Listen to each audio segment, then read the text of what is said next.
অপরূপ TV online এবং media ট্রায়ালের মাধ্যমে বিএনপিকে টার্গেট করে অত্যন্ত পরিকল্পিতভাবে বিভিন্ন অপপ্রচার এবং সামাজিক যোগাযোগ মাধ্যমে ফেক আইডির মাধ্যমে শত শত ফেক আইডির মাধ্যমে বিএনপির বিরুদ্ধে প্রপাগান্ডা চালানো হচ্ছে। এটার দুটো উদ্দেশ্য হতে পারে।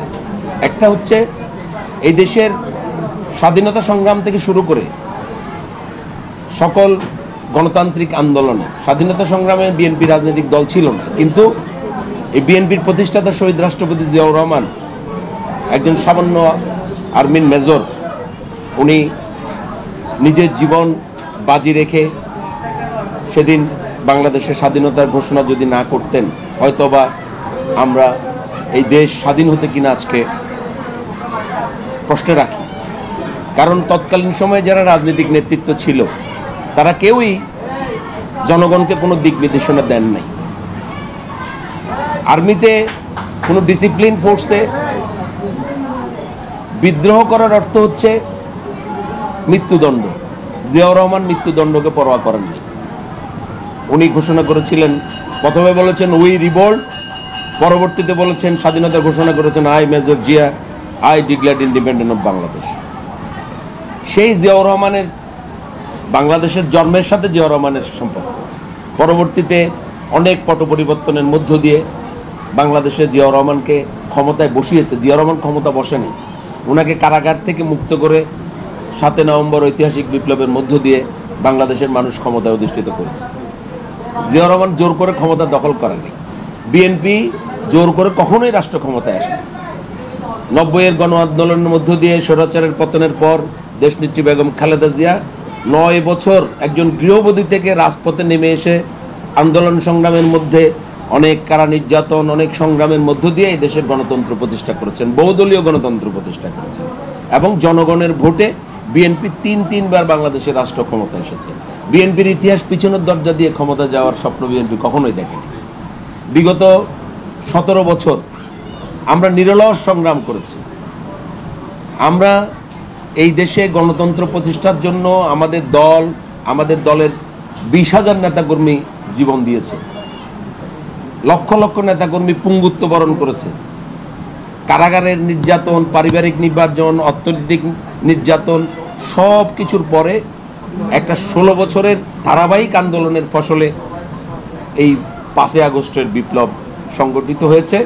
এখানে ছাত্র জনতার, এখানে কোনো শুধু ছাত্ররা এই আন্দোলন করেনি, আবাল বৃদ্ধ বনিতা বাংলাদেশের 18 কোটি মানুষ এই আন্দোলনের সাথে সম্পৃক্ত হয়েছে বিধায় শেখ হাসিনার মতো ফ্যাসিস্ট বাংলাদেশ থেকে পালিয়ে যেতে বাধ্য হয়েছে। কিন্তু আমরা দেখলাম এই 5 আগস্টের যে চেতনা, আমরা মনে করেছিলাম এই চেতনাকে ধারণ করে আমরা নতুন একটা বাংলাদেশ তৈরি করব, যে বাংলাদেশে কোনো বৈষম্য থাকবে না, যে বাংলাদেশ হবে শহীদরা নিজের জীবন দিতে ওই যে সেনাবাহিনীর কনভয়ের সামনে, পুলিশের গুলির সামনে, রাইফেলের সামনে নিজের জীবন উৎসর্গ করতে যারা যেহেতু ভয় পায় নাই, তাদের একটা জীবনের স্বপ্ন হচ্ছে একটা সুন্দর বাংলাদেশ তৈরি করা। তাদের স্বপ্নের সাথে কিছু দল গোষ্ঠী বেইমানি করে, মুনাফিকি করে পিছনের দরজা দিয়ে ক্ষমতা যাওয়ার জন্য তারা প্রধান টার্গেট মনে করেছে বিএনপিকে। যদি বিএনপি আজকে বাংলাদেশে নির্বাচন হয়, গণতান্ত্রিক পরিবেশে নির্বাচন হয়, বিএনপি ইনশাআল্লাহ 2/3 সিটে জয়যুক্ত হবে বিধায় তারা টার্গেট করেছে বিএনপিকে এবং এই দলের বাংলাদেশের আগামী দিনের নেতা জনাব দেশনায়ক তারেক রহমানকে। তাদের চেহারার পরিবর্তন হয় নাই। বাংলাদেশের স্বাধীনতা যুদ্ধে যে দল এই দেশের স্বাধীনতার যুদ্ধকে অস্বীকার করেছে, পাকিস্তানের পক্ষ অবলম্বন করেছে, বাংলাদেশকে ধারণ করে নাই, আমরা মনে করেছিলাম তারা বিভিন্ন সময় ক্ষমা চেয়েছে, আজকে তাদের পরিবর্তন ঘটবে। কিন্তু আমরা দেখলাম 90-এর গণ আন্দোলনের সময় 86-তে শেখ হাসিনার সাথে জামাতে ইসলাম এরশাদের নির্বাচনে অংশগ্রহণ করে এরশাদকে বৈধতা দিয়েছে। আমরা মনে করেছিলাম এই গণতান্ত্রিক পদযাত্রায় 96-তে বিএনপির বিরুদ্ধে আওয়ামী লীগের সাথে যুগপৎ আন্দোলন না, একসাথে আন্দোলন করে বিএনপির বিরুদ্ধে রাজপথে আন্দোলন করেছে, তাদের পরিবর্তন ঘটে নাই। আজকেও আমরা দেখছি তারা বিভিন্নভাবে আমাদেরকে পিছনে টেনে দেওয়ার চেষ্টা করতেছে। আমরা আজকেও আহ্বান জানাতে চাই, আমরা সকলে মিলেমিশে আমাদের একটাই স্বপ্ন, এই বাংলাদেশটাকে গড়ে তোলা। আসেন এই সমস্ত পিছনের দরজা বাদ দিয়ে এই জুলাইয়ের শহীদদের আদর্শকে ধারণ করে, শহীদের আদর্শকে চেতনাকে ধারণ করে, জুলাইয়ের চেতনাকে ধারণ করে আমরা যদি এই দেশে একটি জরুরি ভিত্তিতে একটা গণতান্ত্রিক নির্বাচনের মধ্য দিয়ে সরকার প্রতিষ্ঠা করতে না পারি, তাহলে আমাদের এই জাতির জন্য অত্যন্ত খারাপ সময় পার হচ্ছে। 10 মাস 11 মাস ধরে কখনো সংস্কারের নামে, কখনো বিচারের নামে, আর সর্বশেষ স্থানীয় সরকার নির্বাচন আগে অথবা পিআর পদ্ধতি, এরকম বিভিন্ন নতুন নতুন তালবাহানা করে উদ্দেশ্য একটাই, সেটা হচ্ছে আমরা যেন একটা দ্রুততর সময়ে একটা নির্বাচন দেশে প্রতিষ্ঠিত না হয়, নির্বাচন না হয়, নির্বাচনকে প্রলম্বিত করাই হচ্ছে মূল কাজ। তারা মনে করছে নির্বাচনকে যত এবং এই মুহূর্তে যদি নির্বাচন হয়, সেই নির্বাচনে বিএনপি ইনশাআল্লাহ সংখ্যাগরিষ্ঠতা আসনে জয়লাভ করবে। আর এটাকে কিভাবে প্রলম্বিত করা যায়, এটার পিছনে দেশি বিদেশি চক্রান্ত আছে। এই যে পিআর পদ্ধতিটা কি? সংখ্যানুপাতিক হারে নির্বাচনের মাধ্যমে সংসদ সদস্য নির্বাচিত হওয়া, প্রতিনিধি নির্বাচিত হওয়া।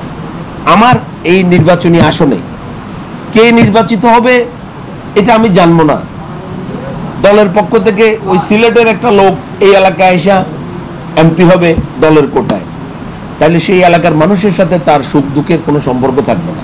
এই এলাকার জনমানুষের সাথে, এই এলাকার পরিবেশের সাথে, এই এলাকার সমস্যার সাথে যার কোনো জ্ঞান থাকবে না, ওই লোক আমার এখানে নেতৃত্ব দিলে এই নেতৃত্ব তো জনগণের কল্যাণে আসবে না। এই পিআর পদ্ধতিটা সেটাই। তারা আজকে এটা কেন করতে চাচ্ছে? যেই দল 1% ভোট পাবে সে 3টে আসনে জয়যুক্ত হবে, সে 3 জন এমপি সংসদে যাবে। আর 0.5% ভোট যে পাবে সে 1 জন এমপি সংসদে যাবে।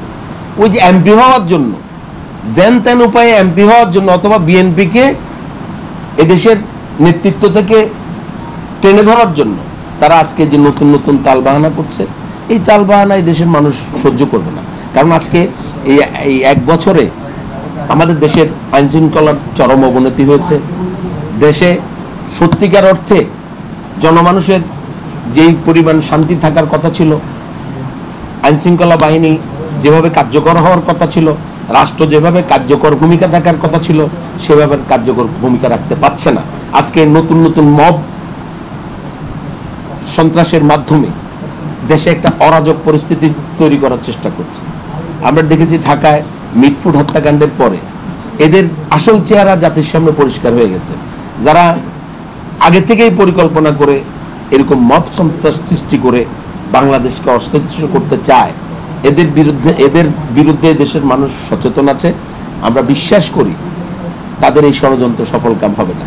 তারা কিছু গোষ্ঠী যারা প্রতিবেশী দেশ ভারতের এবং এই ফেসিবাদের দোসরদের এজেন্ডা বাস্তবায়ন করার জন্য এরকম নতুন নতুন ইস্যু তৈরি করছে, নতুন নতুন আবদার তৈরি করছে, তালবাহানা তৈরি করছে। আমরা দেশের মানুষকে সচেতন করছি। ইনশাআল্লাহ দেশের মানুষ সচেতন আছে। তাদের এই সমস্ত অশুভ শক্তি, অশুভ চক্রান্ত আমরা যে কোনোভাবে রুখে দেবো ইনশাআল্লাহ। কোনোভাবে পুনর্বাসনের চক্রান্ত আছে। আমি যে কথা বলছি সেটা হচ্ছে এটা একটা দেশি বিদেশি চক্রান্ত, যাদের মূল উদ্দেশ্য হচ্ছে বিএনপিকে এবং তারেক রহমানকে বাংলাদেশের নেতৃত্ব থেকে পিছনে টেনে ধরা, ভারতকে খুশি করা, অথবা অন্য কোনো এজেন্ডাও থাকতে পারে, আরও এজেন্ডা থাকতে পারে। মূল কথা হচ্ছে বাংলাদেশটা যেন শান্তির একটা গণতান্ত্রিক সরকার যত দ্রুততর সময়ে আসবে, দেশ একটা শান্তির মধ্যে আসবে, দেশ একটা আগামীর জন্য আমরা প্রস্তুতি নেব, আমাদের অর্থনৈতিক সমৃদ্ধির জন্য, আমাদের সামাজিক নিরাপত্তার জন্য, রাষ্ট্রের অন্ন, বস্ত্র, চিকিৎসা, বাসস্থান, শিক্ষার যে মৌলিক চাহিদা এদেশের মানুষের, সেগুলো একটা গণতান্ত্রিক সরকার যেভাবে কার্যকরভাবে ভূমিকা রাখতে পারবে। বর্তমান সরকার কি এই অবস্থা করতে পারছে? এখন তো মানুষের নিরাপত্তা নিয়ে শঙ্কা, কারণ কে কখন মবের শিকার হয় সবাই আতঙ্কের মধ্যে আছে। আমরা দ্রুততর সময়ে একটা জাতীয় নির্বাচন চাই, আর কোনো তালবাহানা চাই না। ফেব্রুয়ারির মধ্যে অবশ্যই বাংলাদেশে একটা নির্বাচন হতে হবে।